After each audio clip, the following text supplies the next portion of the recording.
Alam nyo ito, mga highway patrol na ito, walang ano to eh. Sayang lang sinisweldo natin sa mga ito eh. Ha? Kasi, wala naman silang pakinabang. They are useless. Why? Wala naman silang sniffing dogs for, let's say, drugs, di ba? So, anong piniperwisyo nyo? Ordinaryong tao piniperwisyo nyo. Mariing kinundina ni dating COMELEC Commissioner Attorney Rowena Guanzon ang umano'y pagharang ng mga pulis sa kanyang mga kasamahan mula Batangas na dadalo sana sa rally sa EDSA kahapon. Ayon kay Attorney Guanzon, 1.5 oras na pinigil ng mga pulis ang kanyang mga kasamahan sa Batangas sa hindi malamang dahilan. Matatanda yung sakay ng bus? Ang hinahanap mo doon, NPA, puro seniors yun.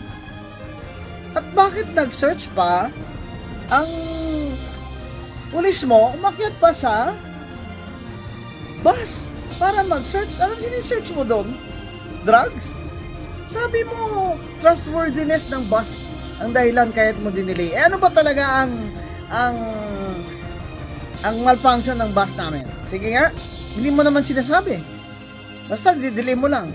Naghihintay ba ng suhol ng mga tao mo doon? O, tanongin mo sila. Kailangan ba ng tong? Binigyang katwiran naman ni PNP Chief Police General Benjamin Acorda Jr. ang pagsita sa ilang mga sasakyang patungo sa rally. Aniya, karamihan sa mga ito ay out of line. Well, on the side of the police, ang sa amin naman is we are just implementing our mandate. It's just a regular law enforcement operation, and part of that is implementing these traffic laws and the provisions of our regulations, regulated body in coordination with LTO. Paglilinaw ni General Acorda, hindi intensyon ng mga pulis na mahuli sa aktibidad ang mga sakay ng bus. Well, with regards to the hinarang, we don't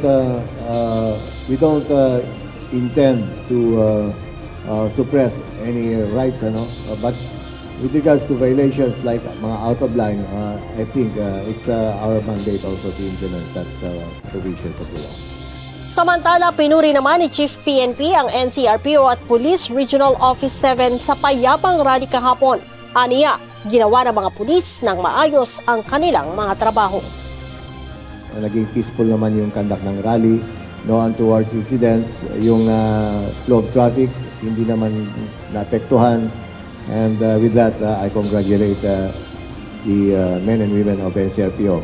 And of course, with the supervision of our TCDS and DO. Batay sa report ng PNP, umabot sa 5,000 ang lumahok sa rally sa Maynila at mahigit sa 5,000 rin sa Cebu mula sa inaasahang 40,000 mga participants. Leia Ilagan, UNTV, News and Rescue. Diyos ang aming sandigan, serbisyo publiko ang aming pinahahalagahan.